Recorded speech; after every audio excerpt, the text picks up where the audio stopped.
बार मंगलाचरण करेंगे। ओम नमः सिद्धिभ्यः।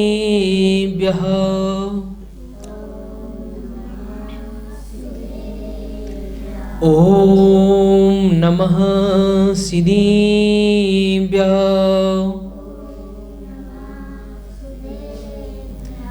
ओम नमः सिद्धिभ्यः।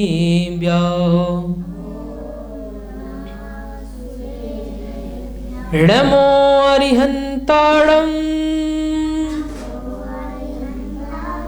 नमो सिद्धाणं नमो ऐरियाणं नमो अजयणं नमो लोये समिसाहुणं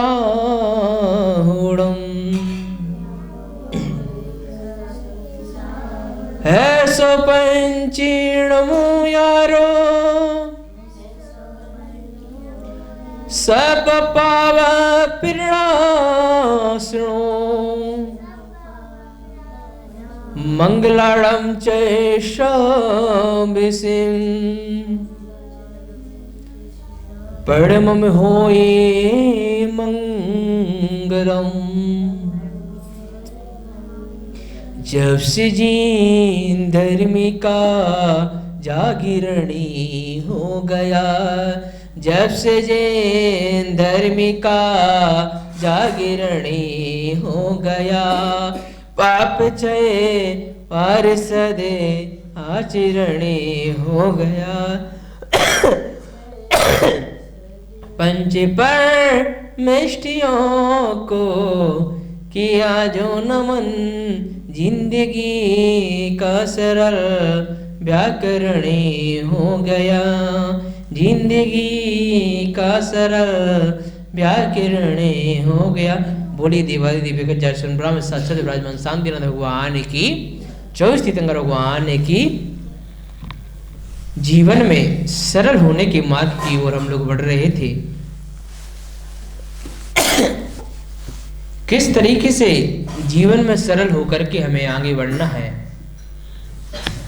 यह हमारे इस पाठ में अध्ययन चल रहा था। और क्या लिखा है कि जो हमने कल उदाहरण दिया था कि हमारा रिमोट कंट्रोल दूसरे के हाथ में नहीं होना चाहिए। खुद का रिमोट कंट्रोल अगर दूसरे के हाथ में है, इसका मतलब है कि हम ना समझ हैं। हमारा रिमोट कंट्रोल हमारे खुद के हाथ में होना चाहिए। क्या लिखा है कि एक बार लिंकन के गृह सचिव एडवर्ड इंस्टीटन ने एक बार लिंकन को महामूर्ख कहा। जब लिंकन को बताया गया कि इंस्टीटन ने क्या कहा था, तो लिंकन ने शांति से जवाब दिया, अगर इंस्टीटन ने कहा है कि मैं महामूर्ख हूं, तो मैं निश्चित रूप से होऊंगा, क्योंकि वे लगभग हमेशा सही होते हैं। मैं जरा उनके पास जाता हूं और खुद हकीकत देख लेता हूं। कहाँ जाता हूं? मैं उनके पास जाता हूं, खुद हकीकत देख लेता हूं। लिंकन के इंस्टीटन के पास जाने से दोनों के मध्य हुई गलतफहमी दूर हुई। लिंकन आलोचना का स्वागत करते थे, बशर्ते उन्हें लगे कि आलोचना गंभीर थी, ज्ञान पर आधारित थी और सहयोग की भावना के साथ की गई थी। आपको और हमें भी इस प्रकार की आलोचना का स्वागत करना चाहिए, क्योंकि हम 4 में से 3 बार से ज्यादा सही होने की आशा तो नहीं कर सकते। यदि कोई आपकी आलोचना करता है तो यह आपके लिए हितकारी ही है, क्योंकि आलोचनाएं आपको परिष्कृत करेंगी और आप अपने दोषों को दूर करने का प्रयास करेंगे। मतलब है कि अगर आपकी कोई आलोचनाएं करता है तो आपकी आलोचनाएं करने से आपको पता चलता है कि वास्तव में हमारे अंदर क्या क्या कमियां हैं, क्या क्या कमियां नहीं हैं। उन कमियों को दूर करने का प्रयास करेंगे। निंदक नीरे राखिए आंगन कुटी छवाए, बिन पानी साबुन बिना निर्मल कले सुहान। मतलब है नॉमन विशिन पोल ने कहा है, हमारे साथ प्रायः समस्या यही होती है कि हम झूठी प्रशंसा के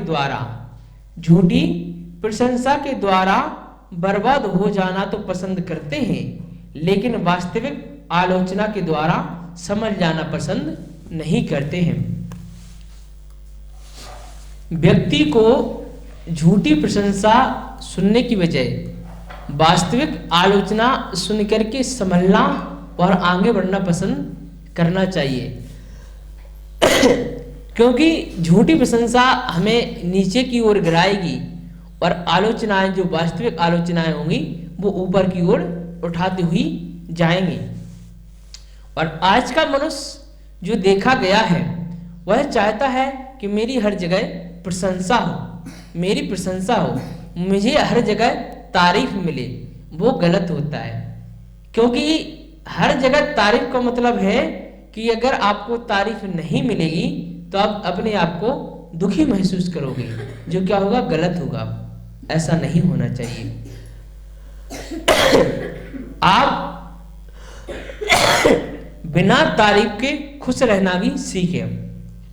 अपने अंदर से मोटिवेट होना बहुत जरूरी होता है। क्या कहा है आगे?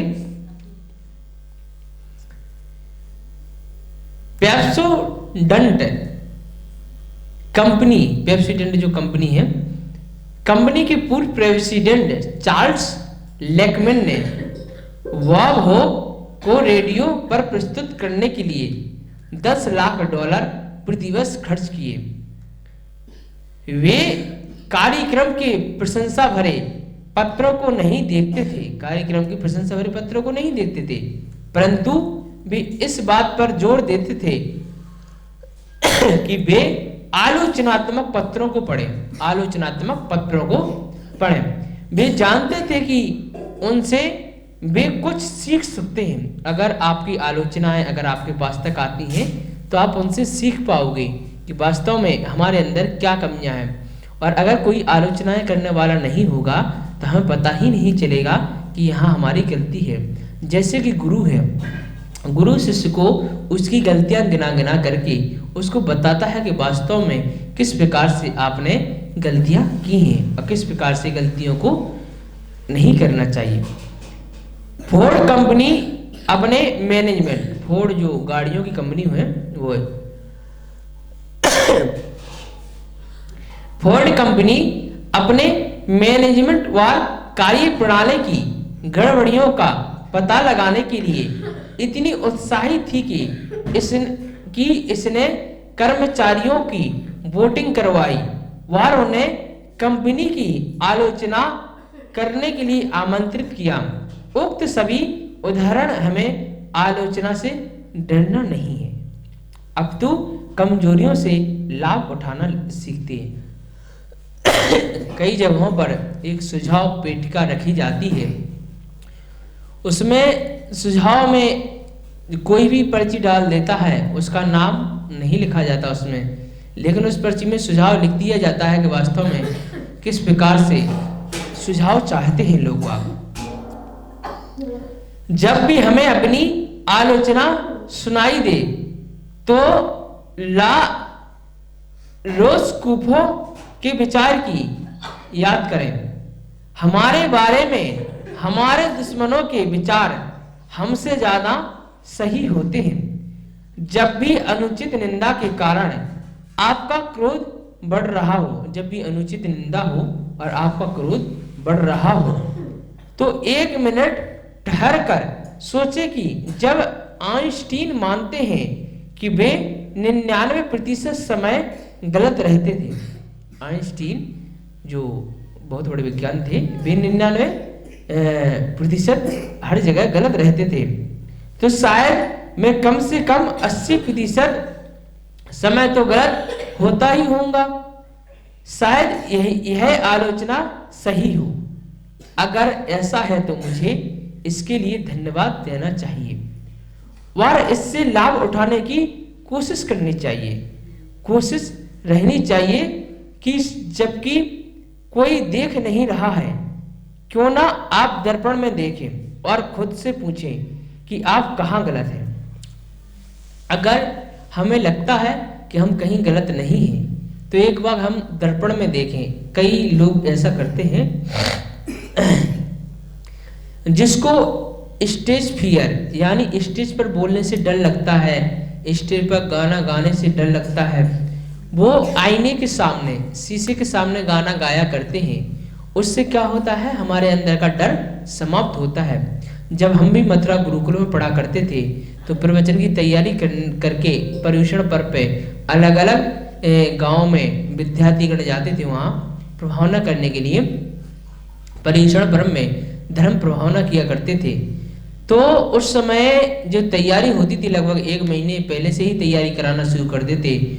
उस तैयारी में हम लोग आईने के सामने बैठ करके, शीशे के सामने बैठ करके प्रवचन दिया करते थे, आधा घंटा, पौना घंटा, 1 घंटा, ताकि हमारा जो डर है वो भाग जाए। और ऐसा ही होता था, जब हम आईने के सामने बैठ करके प्रवचन आदि दिया करते थे तो हमारा डर इस तरीके से भागा कि जहाँ भी जाते थे हम लोग वहाँ पर बहुत अच्छी तरीके से प्रभावना करते थे और समाज भी मतलब उत्साहित होकर के प्रवचन भी सुनती थी। जो विधान आदि है वह भी बहुत अच्छी तरीके से मतलब सुनती थी, समझती थी। और जो क्लास आदि होती थी, तत्व श्रुतिया, छेड़ाला आदि की, तो वो भी प्रॉपर तरीके से समाज सुनती थी और उसका एक ज्ञान प्रभावना करके आते थे। चलिए एक उदाहरण पढ़ते हैं। एक बहुत प्रसिद्ध चित्रकार था, उसने एक बहुत सुंदर तस्वीर बनाई, उसे नगर के चौराहे पर लगा दिया और उसके नीचे एक नोट लगा दिया। एक चित्रकार ने बहुत सुंदर तस्वीर बनाई और क्या किया, एक चौराहे पर लगा दिया और क्या लगा दिया, नोट लगा दिया। सफल होना वाकई सरल है। तो इसमें बताया गया है, लगा दिया कि इस तस्वीर में किसी को कोई कमी नजर आए वहां उस पर निशान लगा दे। क्या लगा दिया, क्या अगर किसी को कोई कमी नजर आए, किसमें, तस्वीर में, चौराहे पर लगा दी। चौराहे पर लगाने के बाद क्या लग दिया कि अगर तस्वीर में कोई किसी को कमी नजर आए तो वहां पर निशान लगा दे। क्या लगा दे, वहां पर निशान लगा दे, ठीक है ना। शाम को जब वह वहां गया तब उसने देखा कि सारी तस्वीर निशान से भरी हुई है। किससे भरी हुई है, निशान से। मतलब कितने सारी जगह लोगों ने गलतियां उसकी निकाल दी है ना। वह इतना दुखी हुआ कि आत्महत्या करने चल दिया। वह क्या हुआ, अत्यंत दुखी हुआ कि वास्तव में कितना दुखी हुआ।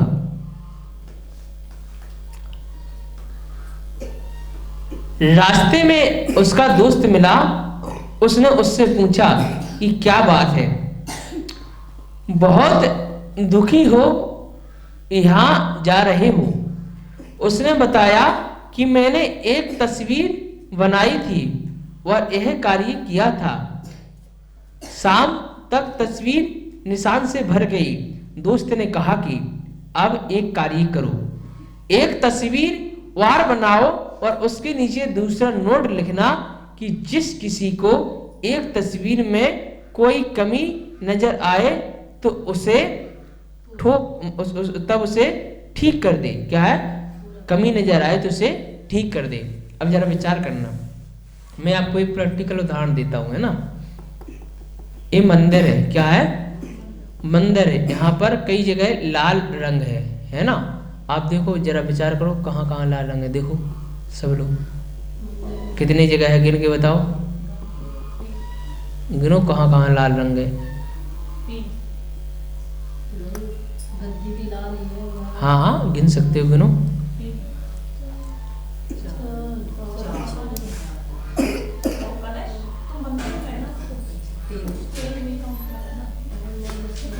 कितनी जगह लाल रंग है? 8-9 जगह है, 3-4 जगह, ठीक है ना। अब जरा विचार करना, जब आप लाल रंग देख रहे थे तो क्या दूसरा कलर दिखाई दे रहा था क्या? दूसरा कलर की ओर ध्यान नहीं था आपका। आपका ध्यान किसकी तरफ था? सिर्फ लाल की तरफ। और कितने भी कलर हैं, और भी बहुत सारे कलर हैं, लेकिन किसी पर ध्यान नहीं था, सिर्फ आपने किसको गुना? लाल रंग को। उसी प्रकार जिसको आप बुलाओगे, जिसके बारे में आप सोचोगे, वही आपके पास चल करके आएगा। ये प्रैक्टिकल उदाहरण है, ये प्रैक्टिकल उदाहरण है। आपने लाल रंग के बारे में सोचा, कलर तो और भी थे, तो लाल रंग की गिनती आपके सामने आई नहीं आई। उसी प्रकार अगर आप दुख के बारे में सोचोगे कि हमारे जीवन में घटना घट गई, अब तो मैं दुखी हूँ, घटना घट गई, अब तो मैं दुखी हूँ, ये घटना घट गई, वो घटना घट गई, अब तो मैं दुखी हूँ, तो जीवन भर दुखी रहोगे, जीवन तुम्हारा व्यतीत हो जाएगा। क्या हो जाएगा? जीवन तुम्हारा पूर्णतः व्यतीत हो जाएगा, सुखी पूर्वक नहीं होगा, दुखी पूर्वक होगा, क्योंकि आप दुखी को ही, दुख को ही बुलावा दे रहे हो, सुख को बुलावा नहीं दे रहे हो। और अगर आपने ये किया कि हमारे लिए जीवन मिला है, परिवार मिला है, घर गृहस्थी मिला है, 2 हाथ दिए हैं, 2 पैर दिए हैं, 2 आंखें दी हैं, संपूर्ण शरीर मिला है। सभी को संपूर्ण शरीर नहीं मिलता है, कोई कोई विकलांग होता है, कोई आंख से, कोई पैर से, कोई हाथ से, है ना, कोई कुंवर लिखा होता है, निकला होता है किसी का। ये बहुत बड़ा आपका पुण्य है कि संपूर्ण शरीर मिला है। और सबसे बड़ी बात है कि भारत में जन्म मिला है। भारत में जन्म मिलने के बाद, संपूर्ण शरीर मिलने के बाद, परिवार मिलने के बाद, धर्म के मार्ग पे चलने के बाद, धर्म का रास्ता मिला है। अगर धर्म का रास्ता मिलने का बहुत बड़ा कठिन होता है, धर्म का रास्ता ऐसे नहीं मिलता है। जरा विचार किए, जो कंपनियों में जॉब करते हैं, मतलब जो लोकल कंपनियां हैं, 12 घंटे की जॉब रहती है उनकी, किसी की 8 घंटे की, किसी की 12 घंटे की जॉब रहती है, 14 घंटे की भी रहती है, तो मंदिर नहीं जा पाते, मंदिर के दर्शन नहीं कर पाते, धार्मिक प्रोग्रामों में अटेंड नहीं कर पाते। इतना सब कुछ मिला है तो हमें इसका पूर्ण आनंद लेना चाहिए, हमें दुखी नहीं होना चाहिए। तो हमें दुख को बुलावा ना दे करके सुख को आमंत्रित करना चाहिए कि मैं सुखी हूँ, कि हमारे लिए ऐसा मतलब घर परिवार के साथ साथ धार्मिक प्रोग्राम मिला हुआ है, धार्मिक चीजें मिली हुई हैं, और संपूर्ण शरीर मिला है। क्या है? संपूर्ण शरीर मिला है। 2 टाइम सुख से भोजन करने के लिए घर में भगवान ने दिया हुआ है। अभी भी लोग ऐसे हैं, सर्वे के अनुसार, कि 62% इंडिया के लोग सिर्फ भोजन करने के लिए कमा पाते हैं, सिर्फ भोजन के लिए। पहनने ओढ़ने को भी अच्छा नहीं है उनके पास। आज भी दिल्ली एरिया में, गाजियाबाद एरिया में, पटरियों के किनारे सर्दियों में झोपड़ी झुग्गी बनाकर रह रहे हैं लोग। झूठ तो नहीं कह रहा ना? भीषण सर्दी में, क्या है, भीषण सर्दी में ओस है कि नहीं है? ओस है नहीं है? और उनके छोटे छोटे बच्चे हैं, मैं गलत तो नहीं कह रहा हूं ना? छोटे छोटे बच्चे हैं उनके, वो छोटे छोटे बच्चों के साथ में रह रहे हैं और तंबू सा बना करके रह रहे हैं। सुबह उठते ही उनके लिए काम करना होता है, पटरियों का भी काम करते हैं और फावड़ा भी चलाते हैं, है ना। और इसके बाद में कई सारे उनके लिए काम रहते हैं, खाना भी बनाना होता है, उन बच्चों को भी संभालना होता है, छोटे छोटे बच्चों को। तो महिलाएं पुरुष दोनों काम करते हैं, फिर रात में फिर से सो जाते हैं और तंबू में ही 4-4, 8-8 महीना, सालों सालों निकालते हैं। तो उनसे हम लोग सुखी हैं या नहीं है? मेरा किसी के ऊपर कटाक्ष करने का मन नहीं है, कटाक्ष नहीं कर रहा हूं मैं, समझे ना बात को। मैं जीवन लीला बता रहा हूं, आपका पुण्य है, आपका पुण्य है। अब कई बार उनके बच्चे रेलवे पटरी पे आ जाते हैं और मर जाते हैं। कई बार दिल्ली में आजादपुर के एरिया के पास ही पटरियों के किनारे बहुत सारी बस्तियां बसी हुई हैं, उनके किनारे बहुत सारी बस्ती वसीह और बाकायदा मतलब लोग वगैरह रह रहे हैं, मकान भी ऐसे ही है और मतलब नालियों के किनारे भी है, तो कई बार उनके बच्चे पटरियों पे आ जाते हैं और दुर्घटना घट जाती है और वे इतनी गरीबी हालत रहती है कि वो अपना खुद का इलाज नहीं करा पाते, खुद के इलाज नहीं कर पाते और बीमारियों के साथ लड़ते रहते हैं और जिंदगी निकलती रहती है और पूरी जिंदगी निकल जाती है। ऐसा नहीं है, पूरी जिंदगी निकल जाती है। जरा विचार कीजिए, तो हम सुख को आमंत्रित करें, दुख को आमंत्रित ना करें। जिस प्रकार आपने अभी लाल रंग को आमंत्रित किया था, उसी प्रकार हमें दुख को आमंत्रित ना दे करें, दुख वाली बातों को याद ना करके सुख वाली बातों को याद करें। कोई तो सुख वाली बातें ऐसी होगी, कोई तो हंसने वाली कोई ऐसी बातें होंगी जो आपके जीवन में घटित हुई होंगी, हैं? कोई तो ऐसा दिन का ऐसा मोमेंट होगा जिस समय आप हंसे होंगे, जिस समय आप खुश रहे होंगे, ऐसा तो होगा ना। तो आप उसको याद कीजिए, आप उसको याद मत कीजिए जो दुखित मोमेंट हो। उसमें आप हिंसा का पाप करते हैं, हिंसा का पाप ऐसे करते हैं कि आपके अंदर जो आत्मा विद्यमान है उसको आप दुखा रहे हैं, उसको आप दुखा रहे हैं, उसका पाप भी आपको ही लगेगा, किसी और को नहीं लगेगा। उसका पाप आपको ही लगेगा और उस दुखित घटना के बारे में आप जितने लोगों को बताएंगे और अगर वो लोग भी अगर दुखी हुए तो उन सब का पाप भी आपको लगेगा। एक कर्म सिद्धांत है, एक कर्म सिद्धांत है, इसे हर कोई समझ नहीं पाता है।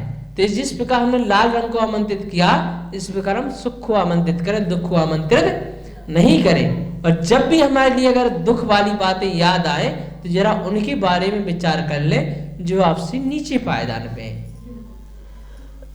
क्या है? नीचे पायदान पर है। झोपड़ी झुग्गी वाले मतलब जो पटरियों के किनारे नालियों के किनारे ले रहे हैं स्लम एरिया में, वो आपसे नीचे पायदान पर है। इससे भी ज्यादा नीचे पायदान पर जो जनजातियां हैं, जनजातियां जो जंगलों में रह रही हैं, उन्हें तो भौतिक सुख सुविधा पता ही नहीं है क्या है।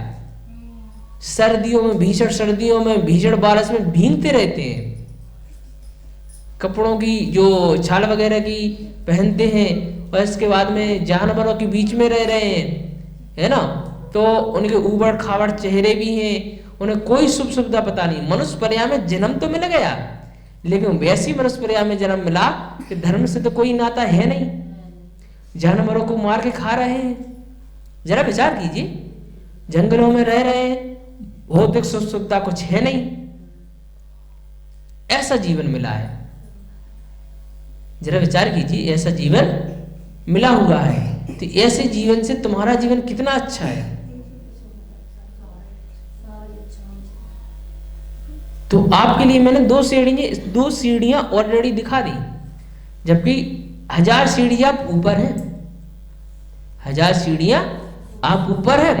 ये तो मैंने जनजाति और प्लस मतलब आपसे नीचे पादन में जो नालियों के किनारे बेचारे लोग रहे हैं, गरीबी, उन्हीं की परिस्थितियों के हिसाब में आप लोग अच्छे हैं, समझे ना। प्रॉपर गांव में प्रॉपर समाज के बीच में रह रहे हैं। अपंगता को देखिए, क्या है? अपंगता, ठीक है ना। और इसके बाद में ऐसी जगह रह रहे हैं जहां पर लड़ाई झगड़े नहीं है, जहां पर लड़ाई झगड़े नहीं है, वरना आए दिन लड़ाई झगड़े वाले एरिया में रह रहे होते। ऐसी जगह पर रह रहे हैं भारत देश में जहां पर सर्दी, गर्मी, बरसात तीनों मौसम देखने के लिए मिलते हैं। ऐसी जगह आप नहीं हो जहां पर सिर्फ सर्दी ही सर्दी है या फिर गर्मी ही गर्मी है। तो ये कितना बड़ा पुण्य है आपका। अब फिर भी अगर दुखी रहे तो हमारी क्या होगी? मूर्खता होगी, हमारी क्या हो जाएगी? मूर्खता हो जाएगी। हमें दुख को आमंत्रित नहीं करना है। और यहीं से नियम ले लें मंदिर से ही कि दुख वाली बातों को याद ना करके खुश वाली बातों को याद करें। और जो व्यक्ति जितना अधिक खुश रहेगा, जितना अधिक अच्छा सोचेगा, नेगेटिव पॉइंटों के बारे में नहीं सोचेगा, उतना स्वस्थ रहेगा। उसके अंदर की शारीरिक क्षमता जो बीमारियों से लड़ने की है वो बढ़ जाती है ना। तो क्या है, शाम तक तस्वीर क्या है ठीक कर दें। अगर कोई कमी नजर आए तो उसे ठीक कर दें। पहले क्या लिखा था? कुछ सिर्फ निशान लगा दें। क्या लगा दें? निशान लगा दें। उसने सोचा चलो यही भी करके देख ली जाए। उसने ऐसा ही किया। शाम को जब वह वहां गया तो देखा उसने जैसी तस्वीर थी वैसी ही मिली। उसे ठीक करने वाला कोई मिला क्या? गलतियां निकालने वाले सारे मिल गए थे। उसने क्या लगा, अगर जिसको इस तस्वीर में जहां भी कोई कमी नजर आए तो उस जगह को ठीक कर दे। क्या कर दे? ठीक कर दे। तो जैसी तस्वीर बनाई थी उसने सेम वैसी की वैसी मिली, कहीं कोई निशान नहीं मिला। और वैसे नुस्खे निकालने वाले कितने लोग थे? पूरी तस्वीर भर गई थी। शाम को जब वह वहां गया तो देखा कि उसने तस्वीर जैसी लगाई थी वैसी ही मिली। तात्पर्य यह है कि दूसरों की कमी निकालना तो बहुत आसान है, परंतु उसे ठीक करना बहुत मुश्किल है। गुरु को भगवान का दर्जा ऐसे ही नहीं दिया गया है। गुरु बच्चों के हित में कार्य जो करता है वह यह सोच करके करता है कि हमारे जो शिष्य हैं वो हमसे भी आगे जाएं। क्या है? हमसे भी आगे जाएं। और गुरु की जीत तभी हासिल होती है जब उनके बच्चे उनसे आगे निकल जाते हैं। अब मैं आपको उदाहरण देता हूँ कि हमारे जो गुरु हैं, नैनागढ़ में जब हम पढ़ते थे तो हमारे जो गुरुजन हैं और उनके आज जाकर के जब हम पैर छूते तो उन्हें बड़ा गर्व होता है कि चलो हमारा शिष्य और अच्छी राह पर चल रहा है, गलत रास्ते पर नहीं गया और समाज के लिए कार्यरत रूप से समाज सेवा के रूप में कार्य कर रहा है, अपना जीवन यापन अच्छे कार्य में लगा करके कर रहा है। तो एक हमें अपने आप पर भी गर्व होता है, गुरु को भी अपने आप पर गर्व होता है। और ये मैंने जब फीलिंग की जब मैं खुद गुरु बना कि वास्तव में कि टीचर का एक क्या दायित्व होता है, गुरु का क्या दायित्व होता है।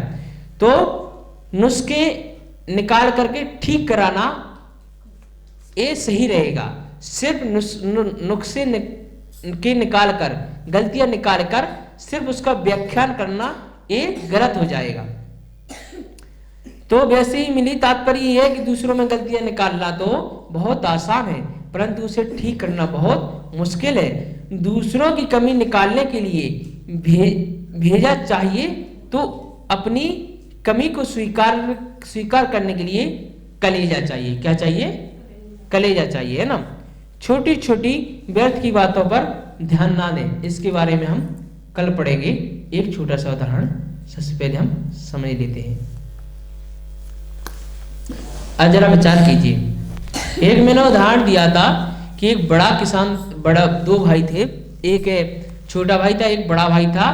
तो एक के खेत में, दोनों के खेतों वाला उदाहरण दिया था ना, तो कि इसने उसके खेत में अनाज डाल दिया था, उसने उसके खेत में अनाज डाल दिया। इस प्रकार सहयोग की भावनाएं थी। क्या थी? सहयोग की भावनाएं थी। और एक परिवार में दो बच्चे थे। क्या थे? है ना, दो बच्चे थे। एक का नाम, सभी बच्चे ध्यान से सुनना, ठीक है ना। कितने बच्चे थे? एक का नाम था छोटू, एक का नाम था मोटू। क्या था? छोटू मोटू। क्या था? छोटू मोटू। उसके पापा दो लड्डू लाए थे। कितने लड्डू लाए थे? दो लड्डू लाए थे। छोटू छोटा था, मोटू बड़ा था। कौन था? छोटू छोटा था और मोटू बड़ा था। अब क्या हुआ, उसके पापा दो लड्डू लाए, दोनों को एक एक दे दिया। क्या हुआ? दोनों को एक एक दे दिया। अब दोनों को एक एक दे दिया लड्डू। अब मोटू ने तो एक लड्डू ले लिया और छोटू क्या बोला कि मुझे दो लड्डू चाहिए। छोटू क्या बोला? मुझे कितने लड्डू चाहिए? दो लड्डू चाहिए। तो लड्डू तो दो ही थे। अब मोटू ने एक लड्डू अपना खा लिया, छोटू रीझ गया। क्या होगा? रीझ गया, गुस्सा हो गया, जा करके एक कोने में बैठ गया, रोने लगा। क्या करने लगा? रोने लगा। अब जैसे ही वो रोया तो रोता रहा रोता रहा रोता रहा और उसने लड्डू एक साइड में रख दिया था पट्टी पे। मुझे एक लड्डू नहीं चाहिए, मुझे दो चाहिए। और उसका लड्डू बिल्ली खा गई। कौन खा गई? बिल्ली खा गई लड्डू। और उसी कोने में एक बिच्छू बैठा था, उस बिच्छू ने छोटू को काट लिया। अब वो तड़प रहा था। क्या हुआ था? तड़प रहा था। तो ऐसी हमें जिद करनी चाहिए क्या? हैं? ऐसी जिद करनी चाहिए क्या? जिससे हमारा खुद को लॉस हो या हमारे परिवार को लॉस हो, नहीं कहना चाहिए। इस प्रकार आप लोगों को भी, बच्चों के लिए बता रहा हूं, आप लोगों को घर पे कैसे करना है, प्रेम भाव से रहना है। कैसे रहना है, चीजें मिल बांट करके खानी है। कैसे खानी है, मिल बांट करके खानी है। अकेला अकेला सेवन नहीं करना है ना। समझे मेरी बात को।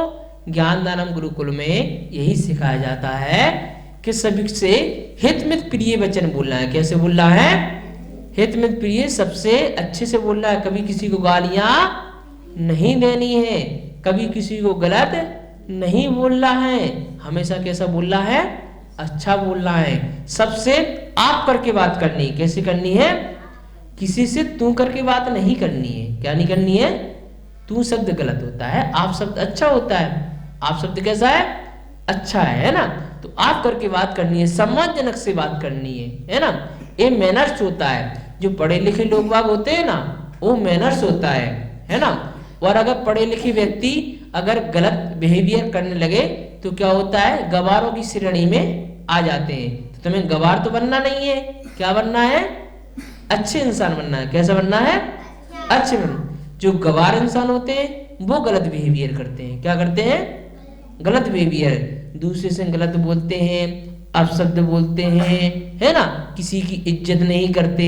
जो अच्छे व्यक्ति होते हैं, जो धार्मिक व्यक्ति होते हैं, वो दूसरों को सम्मान देते हैं। क्या करते हैं, सम्मान देते हैं। आपको क्या बनना है, अच्छा व्यक्ति बनना है। क्या बनना है, आपके अड़ोस पड़ोस में अगर कोई गाली देने वाला हो ना, तो उससे गालियां नहीं सीखनी है। आपके अड़ोस पड़ोस में कोई मांस मदिरा खाने पीने वाला हो ना, तो उससे मांस मदिरा आदि का सेवन करना नहीं सीखना है। ठीक है ना। आपके पड़ोस में कोई फालतू के अपशब्द बोलने वाला हो ना, तो उससे अपशब्द बोलना नहीं सीखना है। क्या सीखना है, जो ज्ञानदानम गुरुकुल में आपको सिखाया जा रहा है। सभी से कैसे बोलना, हितमित प्रिय वचन बोलना, सबसे प्रेम से बोलना, है ना। सबका सम्मान करना। क्या करना, सबका सम्मान करना। एक दूसरे की सहायता करना। क्या करना, एक दूसरे की सहायता करना। एक दूसरे को नीचे नहीं गिराना है। क्या नहीं करना है, एक दूसरे को नीचे नहीं गिराना है। एक दूसरे की शिकायतें नहीं करना है। अगर कोई व्यक्ति अगर गलत कर रहा है ना, तुम्हारा दोस्त कर है, तो उसको बताना है कि ये चीज गलत है, इसको इस तरीके से आप सही कर सकते हैं। ठीक है ना, समझ आई बात। तो अब तुम्हें जिद नहीं करना है, खाना आदि को सबको मिल बांट करके खाना है। ठीक है ना, समझ आई बात। चलिए जिनवाणी स्थिति करते हैं। जावाणी के ज्ञान ते सूझी लो कालो, सोवाणी मस्तके नमो सदा देते हो दो। हे जिनवाणी भारती तो ही जपो दिन रे, जो तेरी शरणा गए सो पावे सुख चैन। देव वजो अरहंत को गुरु सेवा निज ग्रहण, व्याधन पालो सदा यही मोक्ष का फल। नो बड़ा मुकर